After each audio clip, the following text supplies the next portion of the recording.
All right, folks, welcome into the closing line. Monday, September 11th, 2017, presented by SportsbookReview.com. I'll be your host today, Donnie Rightside, along with my guest today, college football analyst for SportsbookReview.com, Drew Martin. Also, in just a little bit there, we're going to have our Across the Wire segment and bring in Matt Holt from CG Technologies to talk about what's going on behind the counter, where that money's going, big winners on Saturday, big losers on Sunday, and also some action coming up on Triple G and Canelo this Saturday night. Always interesting to find that perspective out. But once again, everybody, the closing line, you know what the show is designed for, 6 p.m. Eastern time every night. We're going to lead you right up till first pitch, till opening kickoff, getting you ready for these games with picks, some late line movement, some who's in, who's out. We'll have a lot of fun here. And again, I do want to bring in Drew Martin. Welcome to the show, Drew. Thanks for being my guest today, man.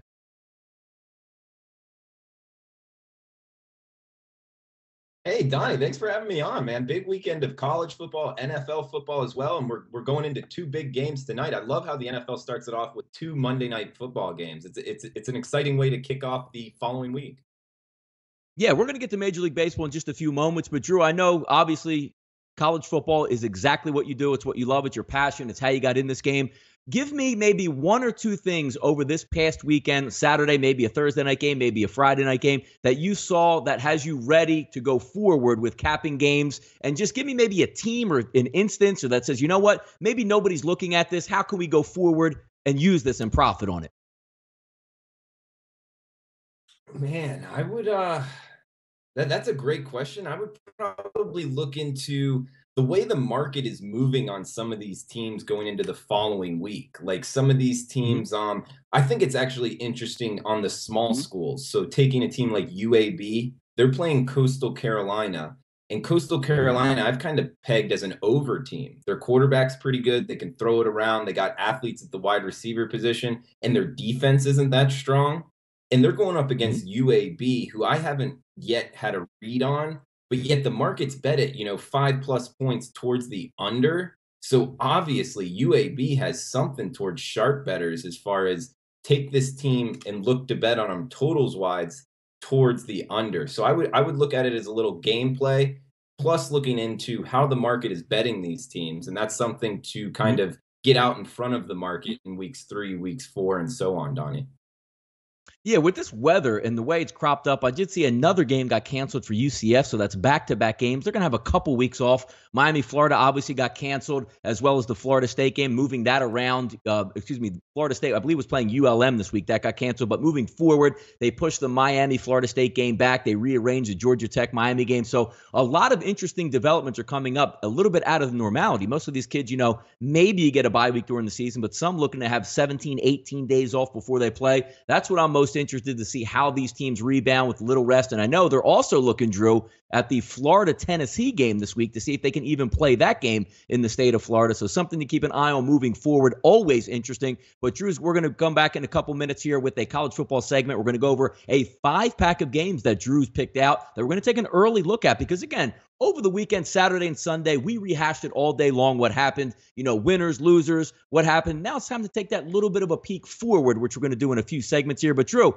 this is the closing line. There's a lot going on tonight. There's still Major League Baseball action out there that people want to dig in on, and I'm certainly going to go after that. I picked 5 games out tonight that we're going to take a look at. Maybe we'll have some fun. We're going to start with 9:03, 9:04, Colorado with Freeland on the mound versus Arizona and Zach Greinke. Line opened up at Chris at 189, now sits at 195. Pinnacle opened up in that game, Drew, 188, now sits at 191, and over-under opened at 9. That currently sits 9 across the board. It is a game that's going to start a little bit later at 9:40 Eastern time, so we don't have any starting lineups out at this point. But the one thing you want to look at is Arizona firmly in position in that first wild card slot. Colorado right behind them, so certainly coming down the wire in September, a meaningful game. Freeland hasn't pitched well lately. We all know that. Greinke's been amazing this year overall for the Arizona Diamondbacks, but again, I'm a value better here, Drew. I know you are as well. I can't see myself laying the minus 195, even though I do think Arizona is a pretty good ball club, should be able to handle this. But Colorado coming in here hot, Drew. Yeah, it's always tough to bet against the hot team, especially laying over a minus 190 price tag. You were all over that, Donnie. Especially this time of the baseball season, it's almost like I guess I've almost trained myself to not be afraid to lay it with the better team, especially, late in the season. But you're on it. I mean, Colorado's a hot team, so I'm definitely not going to lay this type of price tag, even though you get the home team with the more talented pitcher. I wouldn't know which way to recommend in this one. I'd leave that to you, Donnie. No, yeah. I mean, it's a no. Even though I picked out these 5 games, it's a short card on Monday night. If I had to do a wager on this game, you would lean towards Greinke, but laying that price is not a fantastic one. Taking the -1 or 1.5, I'm not too interested in doing that as well. The one thing I would lean back on is I know Greinke's been good, Colorado's good, but both of these teams bring hitters to the ballpark here. It is in Arizona, a hitter's ballpark, so I would lean in this situation here, Drew, probably towards just taking a flyer, maybe taking the over 9. You get the 4 runs apiece. You get yourself an automatic push, so something you might be able to look at there. Next up on the docket, Drew, 9:05, 9:06, the Los Angeles Dodgers and the San Francisco Giants. A tale of 2 seasons, but the one direction the Los Angeles Dodgers are heading in this year, unbelievable. The team that nobody could beat finally can't win a game. Losers of 10 straight games coming into this one. But again, the same betting markets. Here we go. Chris opens up at -170. Now sitting at 207 at Chris, 205 at Pinnacle, 204 at BetOnline, and over-under across the board at 8. Am I interested in taking Maeda? I know he's bounced back. Stratton's had a decent year. It's hard to take San Francisco. But again, you can't just be one of those bettors, Drew, that says sooner or later the Dodgers are going to win, because you'd be out of money at this point, out of pocket, no rent, no mortgage, no money to feed the family if you're just taking that knowledge over the past 2 weeks with the Dodgers. Something has to give. They have to get back on the right track, but I'm not laying another 2-to-1 price here, Drew, with the San Francisco Giants and the Dodgers here. I can't take the Dodgers.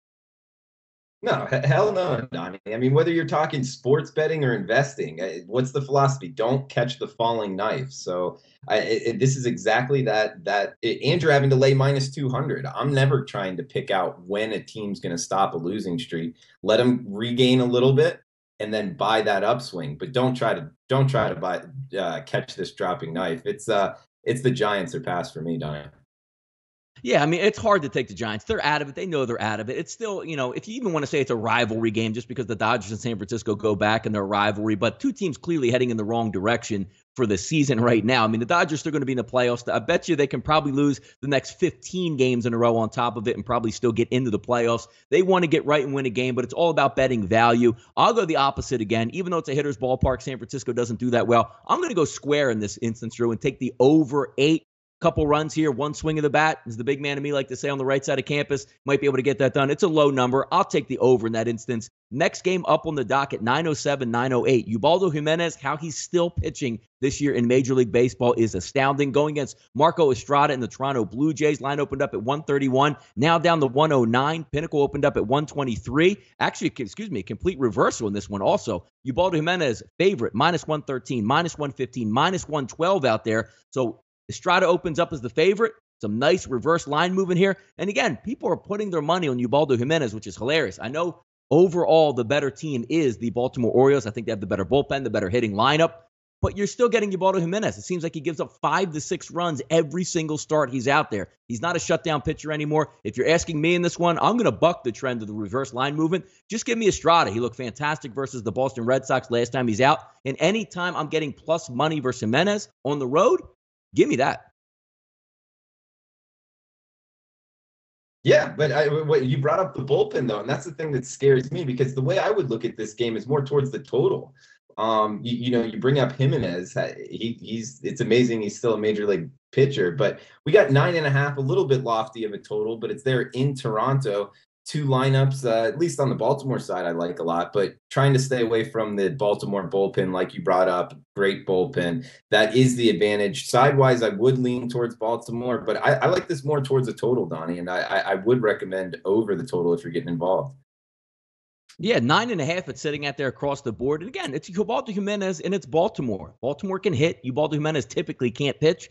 So I would agree with you in that instance, but I'm just going to take the money. And again, usually I'm a guy who likes to read lines, see what's September. Most first 2 weeks of September, all hell is already broken loose. Just give me the dog at home with the plus money. Estrada goes out there, pitches a decent game. I think even though Smoke is out of the lineup, I believe, for Toronto tonight, I didn't check the final lineups as they came in, but they should be able to hit Ubaldo Jimenez, and I'll leave it at that. Next up on the docket, 9:09, 9:10, the New York Yankees and the Tampa Bay Rays. Interesting series. You say, hey, Tampa Bay, tough at Tropicana Field. The only problem here, Drew, this game's not at Tropicana Field. storm came through Florida, pushed this game up in New York. So what, maybe the Yankees had to go 8 miles to the east or whatever over to Flushing, to Citi Field to play this game. Going to be an interest on a neutral field environment, even though it's in the city of New York. And Yankees fans probably will pack the ballpark, or at least come out, probably get some discounted tickets on this, maybe even free tickets, because technically it's a Tampa Bay home game. Line opened up here at Chris at -124, ballooned up with Sabathia on the mound to 153. Pinnacle opened up at 123, now sits at 128, 148 at BetOnline, 153 at UWager, 148 at 5 Dimes. So a significant move in the favor of the Yankees, which one would agree with, because again, this isn't a home game for Tampa Bay. It's a foreign environment, staying up in a hotel, worried if their family got out of town. When are we going to get back to town? So a lot more on their mind while they're trying to make a playoff run to get a wild card spot. If we're looking at this game over-under at 8.5, it's in Citi Field, so a little bit bigger ballpark, obviously, than where the New York Yankees play at Yankee Stadium. Not really interested in backing Sabathia at that high of a number in a neutral environment in this one. I'll lean towards Tampa Bay here just because it's an interesting game. I'm not a huge Sabathia backer. It's in a neutral environment. I'll take the dog in this one. Give me plus 138 at BetOnline right here, and I'll ride out the dog in September here, Drew. How about you? Yeah, I would agree with you. I mean, pitching-wise, I'd take Odorizzi over CC Sabathia. Plus the fact I wouldn't really give too much credit towards the Yankees playing in Yankee Stadium. I mean, both teams, I guess, are going to be a little bit perplexed by the situation. It's kind of surprising to me, Donnie, that they don't make this just a Yankees home game. I figure you'd get more monetary value out of it. It'd be better for Yankees fans, and maybe just kind of they're both in the AL East. Just play this game in Tampa Bay later, like when it would be a home game for the Yankees. But either way, yeah, as far as breaking down this game, with Odorizzi on the hill getting plus money, that's the way I would look. Yeah, it's kind of tough because you don't want to do Tampa Bay dirty, so to speak, in Major League Baseball, because they are in the same division. They're trying to make a run, maybe sneak into a wild card spot. And you're going to say, hey, why don't we just play at home in Yankee Stadium where it's our advantage again? But no, we'll let you, have last at bat and all that. It's kind of tough to persuade it. So I guess they came up with what you like to say, like a happy medium in that game. So, Tampa Bay, you can't play the game at home, but we're not going to make you play a road game, even though you're the home game in Yankee Stadium. So I sort of agree with some competitive balance, but I see where you're coming from in that instance. For me, again, just give me the dog in the situation. Maybe they can hit up CC Sabathia in the first couple innings. I know the bullpen probably on paper is better for the New York Yankees, but again, we see in September. I'll take the dogs coming down the stretch. Final game up here on the docket of our 5-pack here, Drew, 9:13, 9:14, Seattle and Texas. Miranda and Hamels on the mound. About 3,000 tickets have been tracked in this one. Over-under opened up at 10. Currently sitting at 10.5 across the board. Triple juice at BetOnline showing an over 10. If we look at the line itself, Hamels opens up as a 150. Now down to 132. If we look at Pinnacle, 133. BetOnline, 130. UWager, 130. So some significant reverse line movement here coming in. And no surprise, it seems like even when Hamels was running really hot, everybody was trying to fade him, but his last 3 haven't been that good. He's going up against a good hitting lineup here in a hitter's ballpark. I'm going to go ahead and go with Seattle here and just take them on, again, a dog angle. I think they can hit him up. He hasn't looked sharp lately. I know Miranda's not the greatest pitcher, but again, coming down the stretch, Texas, not that much to play for at this point. I don't think they're going to get in the playoffs. I'll take the dog again in Seattle. Y'all going to roll with that common theme. Monday dogs here for me, man.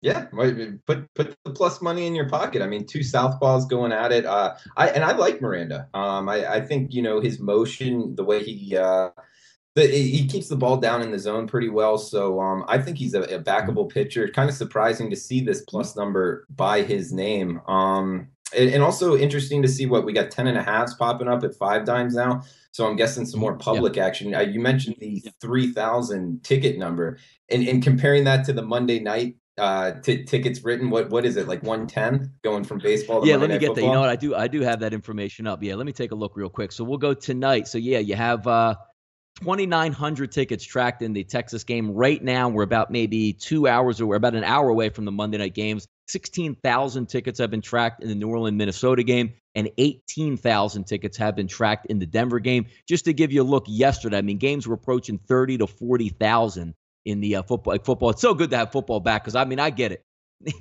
baseball, we're just trying to see if we can squeeze that last bit of juice out to see if there's any profitability or something we can do in that, which again, it's kind of hard to do, but hey, there's games about to get underway. You got to lean some people in the right direction, and I understand. So a lot of fun here, but a lot more action, a lot more people looking forward to the NFL card, Drew. Why don't we spend some time here before we get to the NFL, before we bring on Matt Holt from CG Technology? Let's spend some time looking forward here in college football. Once again, if you're just late to joining the show, the closing line September 11th here. I do have a analyst here, Drew Martin from SBRSportsPicks.com, who's going to come right in here and give us some information on what you can look forward to. Drew, you sent me a 5-pack early today. Very interesting one.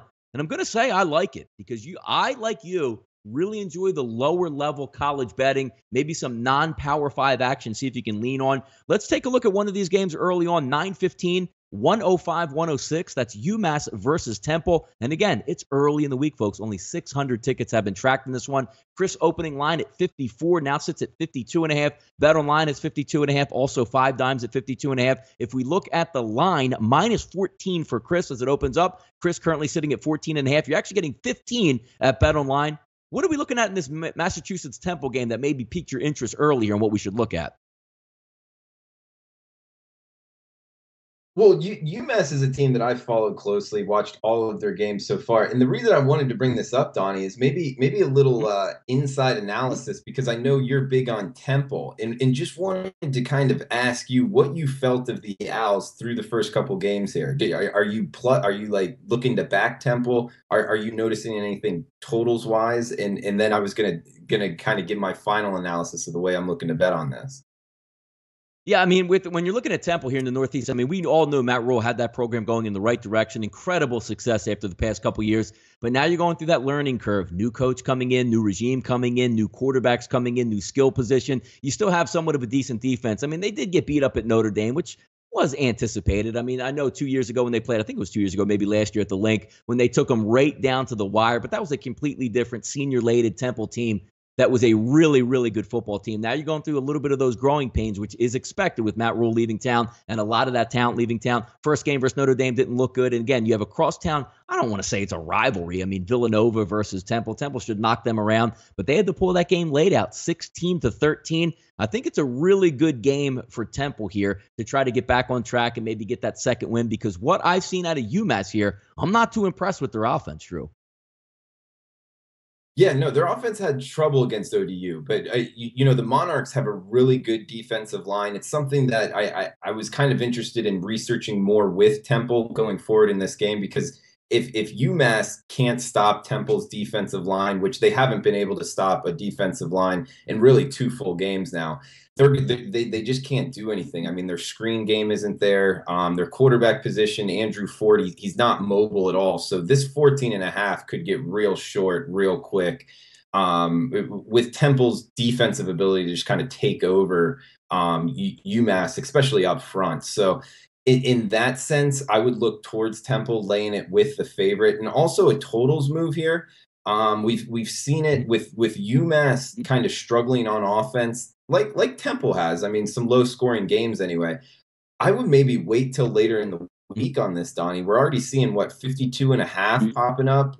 Maybe this gets up into the mid 50s, and we can go ahead and look at this under, with both teams offensively not being able to really rack up points like maybe we would have thought of in the offseason. So I think we might be able to get ahead of that market move and maybe look towards this under later in the week.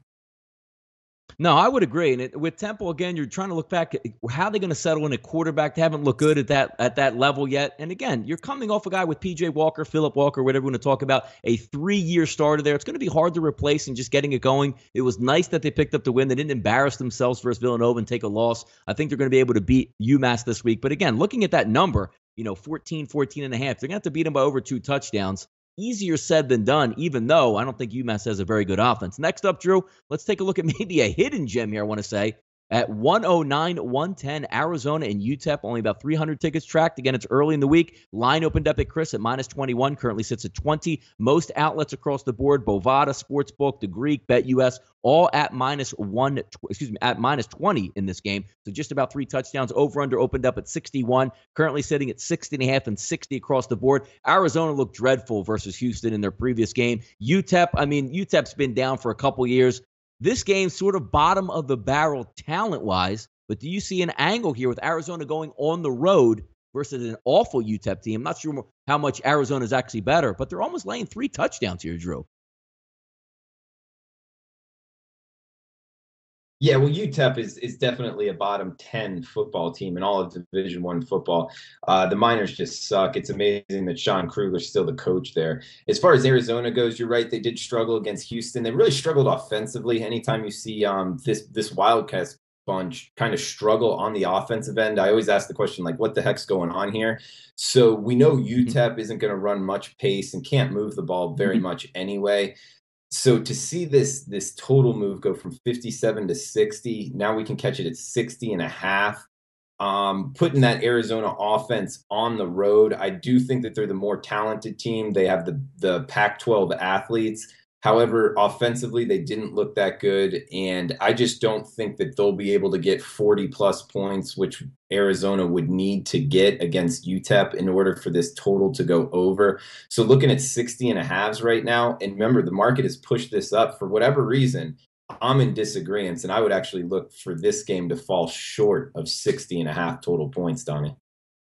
Yeah, looking at some of the early injury information there, it still says Brandon Dawkins. I don't know if he started the first game. I haven't watched much Arizona football, but it shows that he's probable for this game. DeAndre Miller, questionable. Nick Wilson, the running back, also probable. But the one key for UTEP, Ryan Metz, I guess, concussion issues here. He is questionable for this game, so that might placate or play into something of why that line opened up so deep there, because I believe Metz is the starting quarterback for UTEP, albeit I don't know how much of a difference it makes with him in or out, but it's never a good thing to lose your starter, especially when you're a bad football team already as is. Let's move it over to Saturday here, Drew. 121, 122, a 1 p.m. Eastern time start for Coastal Carolina and UAB. Very light wagering early on this game. Opened up at 2, currently sitting at 2, so no major movements or any volatility early there that anybody's sniping off the top of. 58.5 with Chris. They open up at sitting at 59. So you're going to get that total just slightly less than 60. If we're talking Coastal Carolina, upstart program versus UAB, technically an upstart program after coming back after I believe it was 2 years off, getting that program started again. What are you looking forward to here, Drew, and why might that pique somebody's interest out there with some value?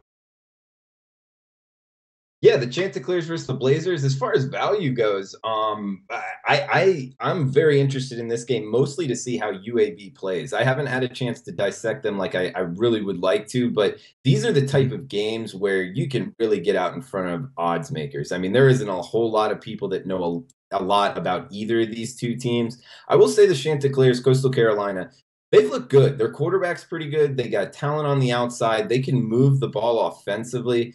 UAB, however, like we touched on earlier, that they've been pegged as kind of an under team. That's why we're seeing under money here. 63 it opens, down to 58 and a half. It's as low as that at Heritage right now using the SBR odds screen.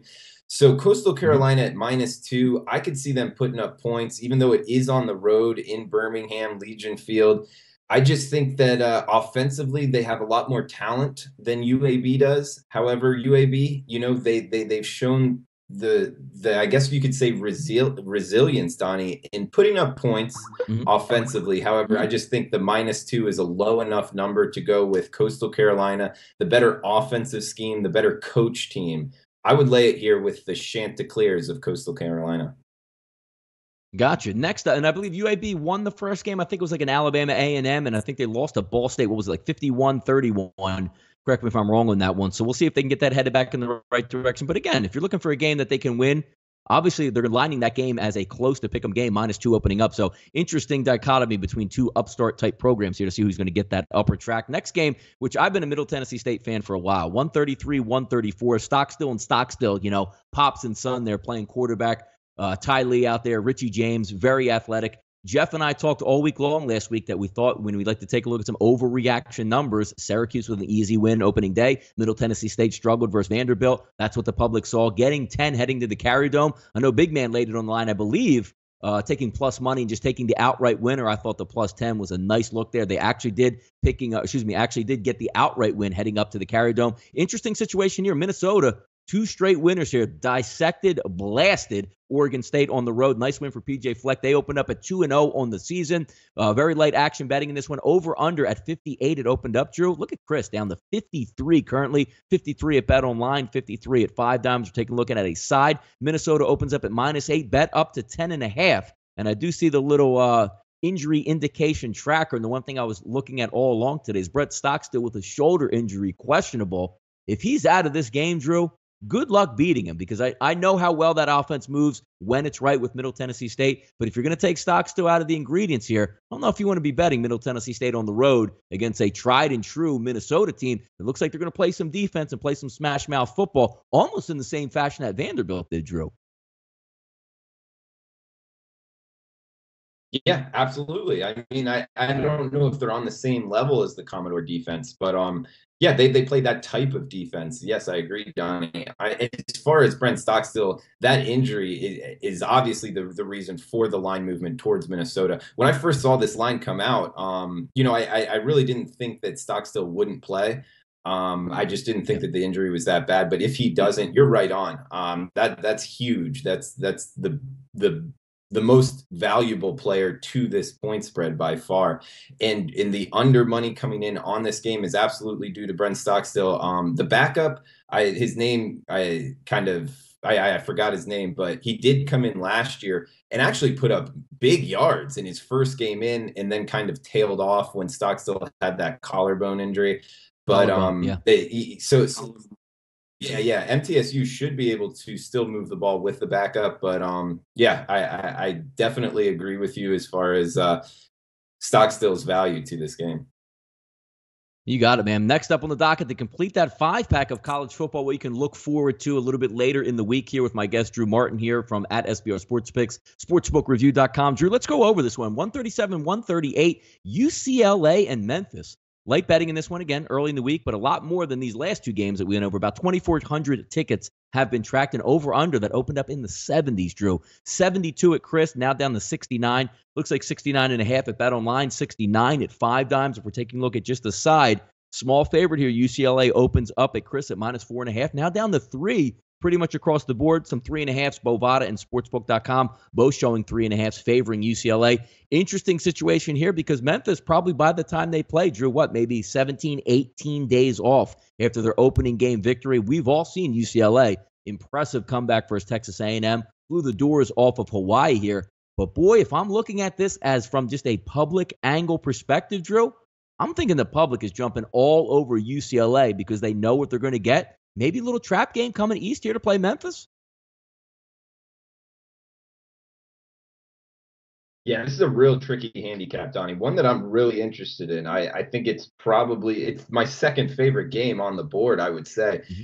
Big, sharp money going against each other. BOL opened this game, I think, 68.5, jumped up to about 74.5 totals wise. Now bet back down. So some conflicting opinions as far as totals goes. But it is a tricky handicap. Mainly, you brought it up. Memphis played ULM game 1. Not only was that, multiple weeks ago, but that game was also heavy downpour of rain and wind. So Memphis really hasn't had a game where you can kind of dissect their game film, see how they play this year. They are an experienced bunch on offense, but as far as handicapping this team, I don't think that they have really gotten to their potential of offensively what they can produce. I like Memphis in this game. I think spot-wise, like you said, UCLA is really up against it. Scheduling for UCLA, the Bruins, I guess, front office, not sure what they were thinking, traveling halfway across the country to play a good Memphis team before you're getting into Pac-12 play. That's just stupid, in my opinion. Now you're having to lay more than a field goal with UCLA. I'm not interested in that side, Donnie. Side-wise, it's Memphis, and totals-wise, I'm looking over the total in this one. Yeah, interesting in that situation. I mean, Memphis, as a college kid, you're used to getting into set waves. You have a couple weeks off. I don't know how rusty you would be because if you're looking from Memphis's angle, Memphis's point of view, you want to look at this game and say, you know what? Let's get up for this. UCLA is in town. This is a top 20 program. Let's let them off and get after it. But I just get a little bit nervous with that 18, 19, almost 3 weeks off. How do you think that might start? Because I know it looks like Vegas is expecting scoring, so both teams should be able to get after each other.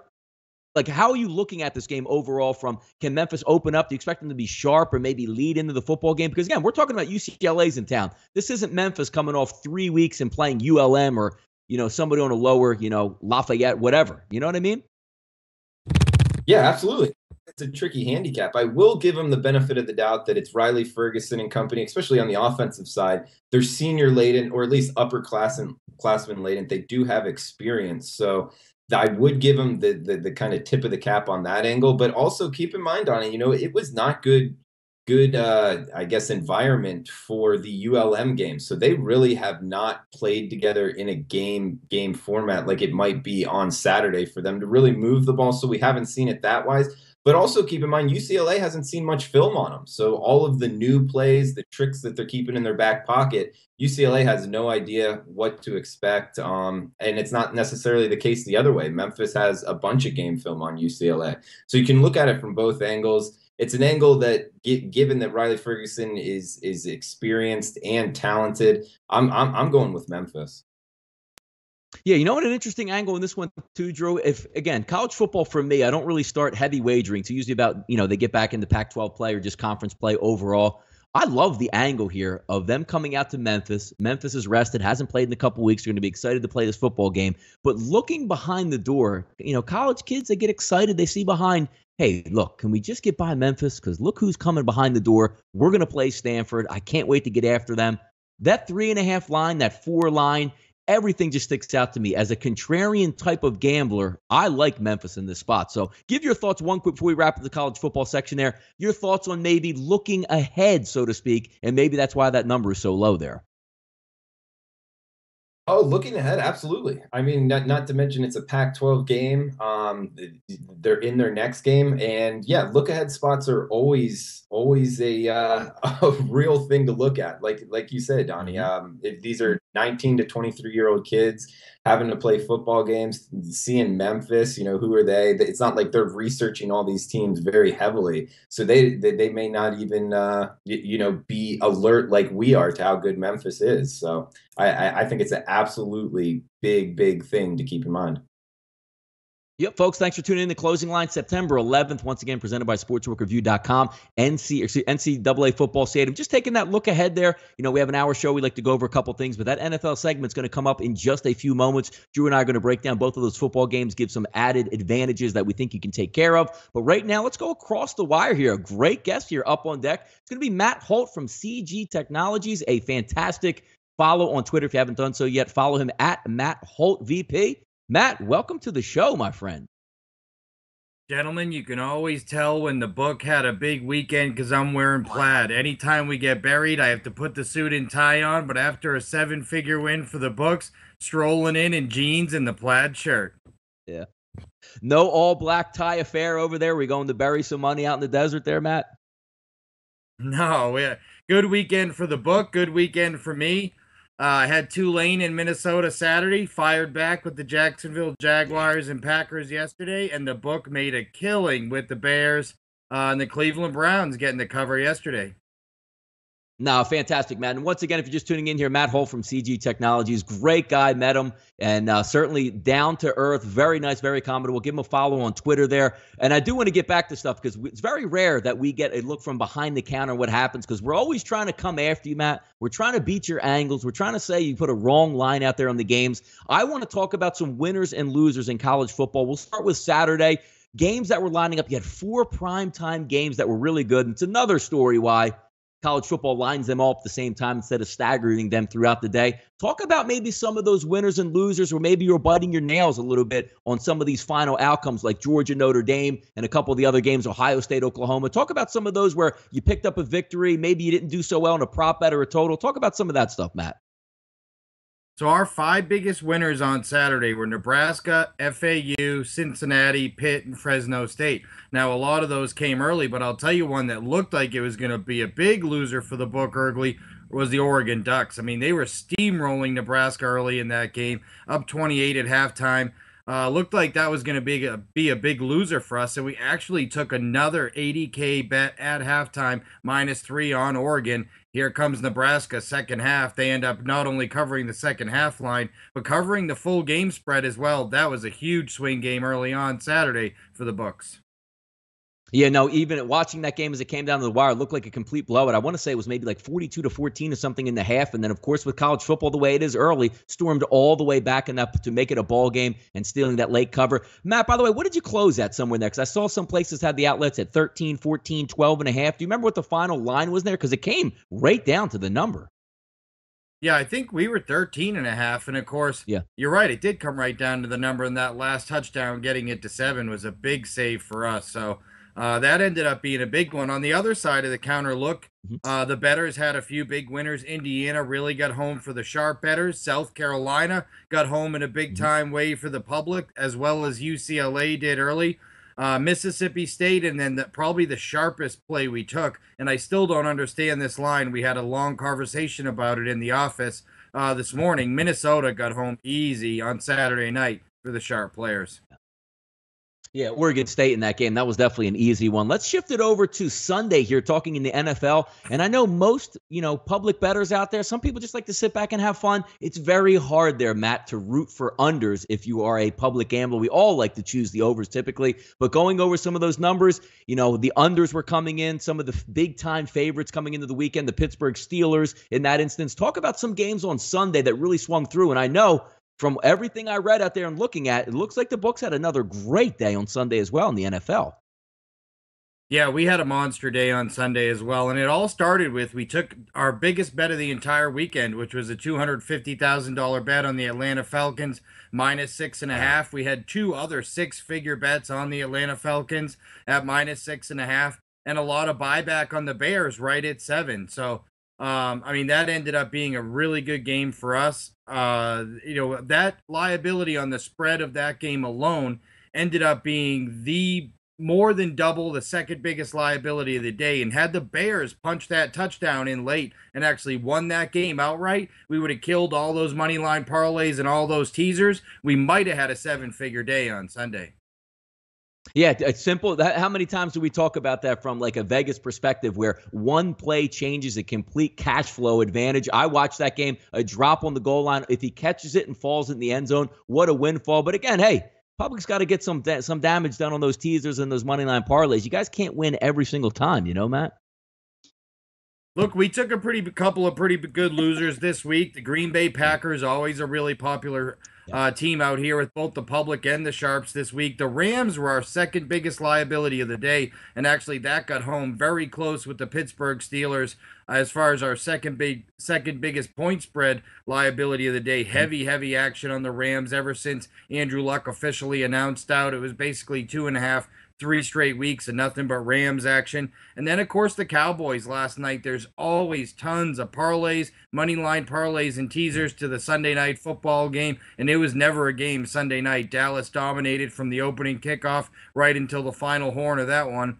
So if not for that game, we end up losing in the afternoon and losing Sunday night and still winning $500,000 on Sunday. That's how good those early games were with us, with Atlanta not covering the spread. Pittsburgh not only covering the spread, but not covering a lot of teaser numbers either.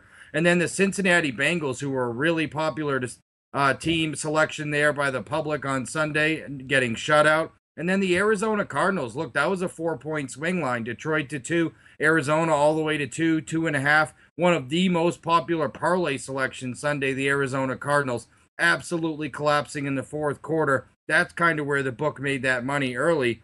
Because we sure didn't make it late, losing with the Rams, losing with the Packers, and losing Sunday night with the Dallas Cowboys. Folks, once again, tuning in right now, if you haven't seen so yet, Across the Wire here with Matt Holt from CG Technologies. Give him a follow there on Twitter at Matt Holt VP. Matt, before we switch it over to Monday Night Football, just want to talk about an interesting game, obviously being with the Cowboys and the Giants. From me as being a gambler, trying to get into the mind of, the sports gambler themselves, this was an interesting one. All along, you weren't sure if Zeke Elliott was going to play. He's going to get an injunction. He's not going to get one. Is he going to be there for game 1? Is he going to get suspended and play week 1, but play the rest of the season? And then you have the late movement there with Odell Beckham Jr., who throughout the summer, you anticipated him playing in that ball game. A couple hours before the game, test the ankle out. He's not going to go. Did you shift your lines or see a line shift or see any late, maybe sharp action coming in saying, you know what, now that Zeke's in and Odell Beckham's out? Because we saw it as low as 3.5 out there, spiking to almost 6 at game time. Was that a move from the books just anticipating the money coming in? Or were you taking action that you were fearful that, hey, man, this spread's real and we better raise it up here.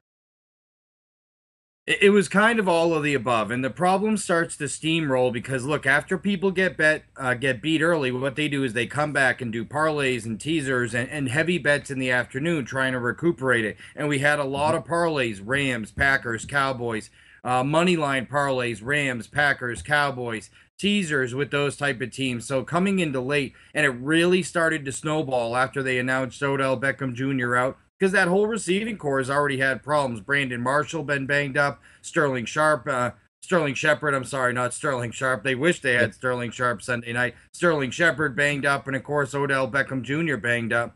So there was a lot of issues there with the Dallas Cowboys receiving core leading up into this game. And I think a lot of people, once they knew Ezekiel Elliott was going to play, this Dallas offense was actually fully intact for the first time. You had Dez Bryant fully healthy, which wasn't there in last year's opener, and we just started to see that snowball effect in the afternoon. And look, sportsbooks will tell you that, I'll be the first to admit, we move lines for a lot of different reasons. Information, sometimes we move to avoid being a scalp price in the market. We move lines sometimes just on anticipation. This was a move on money, because as these parlays and teasers started to snowball in the afternoon, we didn't want that Dallas money to end up being so bad where we give back all that early money profit for the day.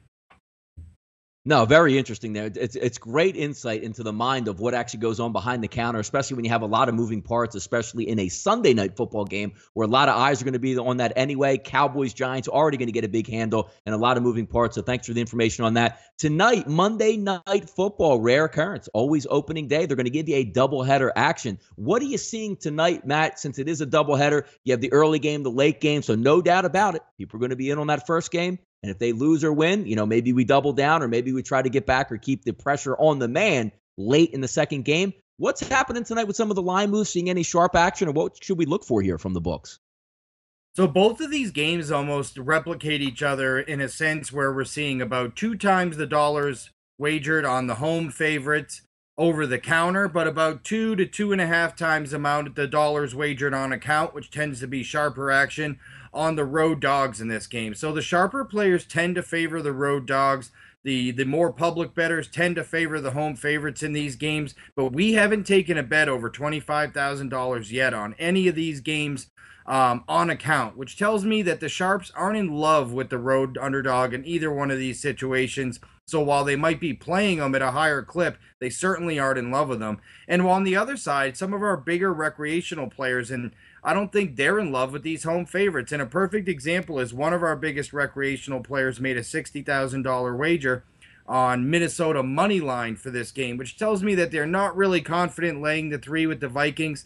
So again, while the public tends to be favoring the home favorites here, they don't like them enough to jump all over them heavy. In fact, the fact that they're playing so much Vikings money line makes me feel like they're not very confident, because 3, obviously a fall number, seems like a number you would lay if you really liked Minnesota. And interestingly enough, on the other side, with the 2 road underdogs, we haven't taken a bet over $25K, which seems to be the sharps at this point, if they are getting involved, aren't getting involved in a major way. Good information here. Now, I'd be remiss since we have you on the air today. There's another major boxing match going to take place this next weekend, Saturday night, after a monster handle that I know I followed you quite a bit, going back and forth there with the last fight with Mayweather and McGregor. Triple G Canelo coming up this weekend. What are we seeing from that fight? Is there as large a betting handle or less or props? Because I know a lot of money was handed over in that last one with Mayweather and McGregor. What's going on with the fight this Saturday night there, Matt? After Mayweather-McGregor did a handle of about $100 million in Vegas, we did a little over $10 million ourselves on that fight and won a little over $1 million. I thought that, look, there's no way this Triple G Canelo fight's even going to do close. And in one interview the week before Mayweather-McGregor, I said Canelo Triple G would be lucky to do 5% of Mayweather-McGregor, and that's the pace we were on at that time. But interestingly enough, that the weekend, actually the day of Mayweather-McGregor, we started to see the money flowing in on Canelo Triple G. And we're almost at $500,000 in handle already, and normally it's 80 to 90% of the handle. comes in that Thursday of fight week up until fight night. So if we're already at a 500,000, we may end up doing a couple million. The state may end up doing 25, 30 million. This fight may end up doing way better numbers than I thought it was going to originally. Look, it's still not going to touch Mayweather McGregor. It still won't do 25% of what Mayweather McGregor did in this state. But it might end up doing 15 to 25 million in that range, and that's more than I thought it was going to do 2 weeks ago. Yes, pure boxing fans really looking forward to that fight on Saturday night. Great information through NCAA football, NFL football, boxing. Matt's going to be with us quite frequently here throughout the rest of football season. One of the very best guests that we have here at Sportsbook Review. Always a lot of fun to talk to Matt. And before I let you go, Matt, give me the sharp money here on the 702 49ers this coming weekend. Big blowout victory, 14-0 last week. Give me a look at what's going to take place this week. Are we looking at sharp money coming in on your son's game out there? Look, we got the Bishop Gorman, the team associated with Bishop Gorman this week. They're supposed to be really good. The Bishop Gorman Gators, obviously no direct affiliation with the famous high school football team, Bishop Gorman out here. But these are the two heavyweights in the league, 702 49ers and the Gators. They probably have the best offense. We have the best defense. I'd say Gators -2.5, 702 49ers -2.5, -125, total of 20.5. I like it, my man. Matt Holt, CG Technologies, thanks again for joining us today. Really appreciate your time. We'll look forward to doing it again soon there, Matt. Hey, thanks, guys. Hey, real quick, interesting tidbit. Despite the fact that we've taken $500K on the Canelo Triple G fight, we haven't had more than $30K liability on either fighter at any time. So great two-way action on this fight the entire time. Going to be interesting to see where this line ends up. Best of luck this week, fellas. Have a great week. Good luck tonight. Take care. Thanks, Matt. There we go. Hey, Drew, how about that, man? Getting that across the counter action there. We change it up. Usually it's across the wires. Zach comes in, give us, little Twitter updates and gives us some action there. But now we're getting behind the books in that one, trying to see. And I'm going to DM Matt in a little bit here, Drew. See if he can get us some soft lines here for some of these games we're looking at. How about that? Yeah, no, great stuff, man. That was interesting to listen to. And I love the fact that you got on his kids' youth football there. I was saying they looked like an under team. That defensive line looked pretty big. Hey, man, 14-0, run the clock out. I like it. The over-under set at 20.5. Pretty interesting stuff on that one. But here, look, we got about 10 minutes to go here. And again, there's two NFL football games. Why don't we dig right in? Jeff and I on the right side of campus today at 12:30 p.m. broke it down. A lot of listeners just getting home from work. It's trying to set you up for these games. We'll go over baseball in just a few moments here, but it's time to really dig in. If we take a look, 479, 480 on the rotation. New Orleans is traveling to Minnesota tonight. Breeze Bradford, the two starting quarterbacks. Over-under opened up at 47.5, Drew. Currently sitting at 47.5 across the board. Some line movement interesting here. Chris opened up at 3.5 earlier in the week. It's now down to 3, but you're looking at double and triple juice in some outlets here. So obviously some money must be coming in on Minnesota to push that number. That's not going to change my ideology here. I'm going to lean on Drew Brees in the situation. And the reason I'm doing that, I know Minnesota's defense is great. Last year, New Orleans' defense was terrible. It's opening night. Both teams are going to be healthy in this one. I'm going to lean more on Drew Brees being able to close the door as opposed to Sam Bradford being able to open the door. And what I mean by that is if Minnesota gets out early, 3-0, 7-0, 10-0, to me, Sam Bradford is not a runaway quarterback. I don't anticipate them going up 10-0, 17-0, 24-0. If you let Drew Brees hang around, and especially even though it's on the road, this is a dome game, his type of environment, no wind that's going to, interfere with his balls, he should be good to go tonight. What I'm looking at here is if this game is late, I can see it being a 3-7, maybe 10-point lead if need be for Minnesota. I think Drew Brees can get through the back door to at least get a push here. I'm not going to take them on the money line. I'm going to take the points +3 tonight with New Orleans just because I trust that Drew Brees and that offense is going to be able to keep this game close at all caliber. I don't think that Sam Bradford can run away with this one. Give me the points here in this game. Any thoughts on this one, Drew, for yourself?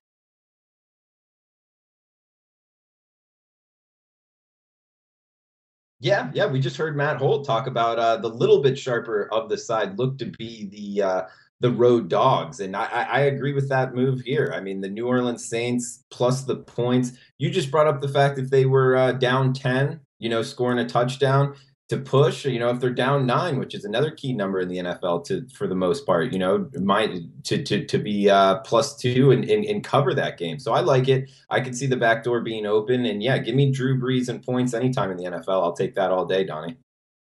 Yeah, just taking into generality, like if this was a different game here, let's say like Indianapolis was opening at Minnesota or a team, even like Jacksonville where the quarterback wasn't as good. When you have a lights out defense like Minnesota does have, athletes all over the place, good secondary, can get after the pass rusher, that's going to be trouble. But Drew Brees is the one quarterback. Same thing with like an Aaron Rodgers where they deal with it very well. They see the next play coming before you do. I just think they can keep this game close.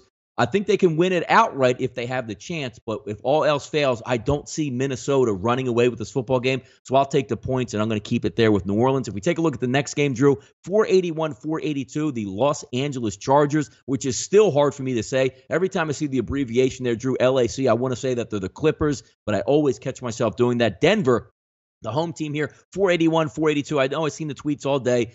Phillip Rivers doesn't play well in Denver. I get all that. But again, it's going to boil down to I want the better quarterback opening night, and the better quarterback is Phillip Rivers here. If we take a look, Chris opened that line early here, Drew, at 5, now down to -3. Pinnacle opened up at 3.5, now down to 3 as well. You're getting plus numbers out there. Bet online, -3, +100. You wager -3, -105. 5 dimes actually showing -2.5, 125. So if we go across the board, just, randomness, looks like it's a +3. I'm going to take the 3 again here tonight with the Los Angeles Chargers and Phillip Rivers. I just think, again, they're going to be able to keep this game close. I would have liked it better if Denzel Perryman was manning the middle for San Diego, but I think they can put some good pressure on Simeon. And again, this is about Simeon. I don't think he's going to be able to run away with this football game. If they get up 3, 7, or 10 points, I talked about it earlier on my show with the big man on campus, Phillip Rivers and that San Diego Charger offense is death by 1,000 cuts. They're going to keep the game close. They're going to get 5 yards a chunk. 3, 6, 7, not a big play offense, but they're always going to be in the football game trying to negate that pass rush from Denver, getting quick throws out there. Melvin Gordon should have a decent day on the ground. Not to say I think they can win it easily. The Los Angeles Chargers, I think they're going to be able to keep this one close. Another one, if they're down 10 late, Phillip Rivers should be able to bring them back. Give me the points, Drew, in both of these games. Let's roll with some dogs here, brother. Yeah, I'm taking the points. All right, I like it, Donnie. And this is an interesting one because the Chargers, I'm actually really interested because we know that Rivers actually kept his house in San Diego. He's making the drive up with his driver and kind of the mobile film room, if you will. I kind of think it's a cool philosophy to get him in the, and we know what the quarterback position has turned into in the NFL. It's a thinking man's game. And so he's got the physical attributes. It's just a matter of him breaking down the film. I think it could help him. So watching them very closely. I want to ask you, though, you brought up the fact that he doesn't play well in Denver. Is that just a coincidence, or is that something you think with the thin air, something to do with maybe his breathing or the way he's gripping the football that could be used going forward as well? I don't think so. I mean, it's tough to win on the road. And Denver all time, if you look at the numbers, one of the toughest home field advantages to overcome going in there is in Denver. So, and again, Denver's been a good franchise throughout the time, mostly, I would say. I mean, not every single year, but most of the time that Phillip Rivers has been in the NFL, they've been a pretty good franchise playing good defense. And again, it's hard to win on the road in division, so some of that's going to play back. I just think he's going to be able to keep it close. I think they're going to be ready to play some football tonight. If you look at Denver, are they skill position-wise better on the outside? Yes, 2 very capable wide receivers, good pass rush on defense. I think Phillip Rivers can overcome that, and I don't know if they can win the game outright, but I certainly know they're going to be in this football game with a shot to win down the stretch. That's the reason why I'm going to take both of these teams. If you're asking me overall on the card, the 3 games I really liked were yesterday on the Sunday card. But hey, we're on the closing line. We're getting you ready for kickoff here. You're going to need an opinion. One of these games is going to kick off in about 15, 20 minutes. I'm taking both of those dogs. To me, I don't think you can hurt yourself and at least get a split tonight if you're taking both of them. Usually, I like to take home teams here, Drew. I'm going to buck the trend, buck the system. Give me the 2 better quarterbacks here on the road, and let's see if we can keep it close and steal some money tonight. Yeah, you're right, Donnie. I'm with you. That you get the 2 better quarterbacks plus the points. That's usually a winning philosophy, or at least wins more than loses in my book. Yeah, 2 games there. Hey, let's see if we can get a sweep. We'll see what happens here. Major League Baseball, just to get caught up in the last minute here, Ubaldo Jimenez at 116, 114, 118 across the board. Not much movement in the total there at 9.5. If we're looking at the Yankees game, Sabathia sitting at minus 138, minus 137, minus 141. So that line actually came down a little bit there. Looking at UWager getting plus 131, plus 130 at 5 dimes. Again, I was leaning on taking the dog in that situation. Looking at Cole Hamels there, line opened up again at 150, sitting down in the mid 125, or actually 125 range. Plus 115 across the board, plus 112, seeing if you're getting a dog. I would lean towards the dogs here tonight. Again, tough game to take Greinke, minus 205 at Bovada, minus 200 at sportsbook.com. So a lot of interesting numbers here. The Dodgers, can they get off the schneid here, losing 10 straight games? Public, and obviously maybe some sharp action thinks they can, because they opened up at 170 and currently sitting at over minus 200 at minus 205, minus 24 at Bet Online. Just a review, if you're just tuning in here, the closing line for September 11th, I'm going to go with both dogs in NFL action. Drew, how about yourself? Wrap it up. Yeah, I'd recommend the same thing, Donnie. Better quarterbacks with the points. All right, that'll wrap it up here for the closing line, September 11th, presented by SportsbookReview.com. Check us out, the latest lines at SBROdds.com, and the latest on social media at SBR Sports Picks. Also, subscribe to us on YouTube. Give us a like. Let us know what you like. Let us know what you dislike. Hopefully you enjoyed the show tonight. From all of us at SportsbookReview.com, good luck on your wagers, and we hope we helped you beat the closing line.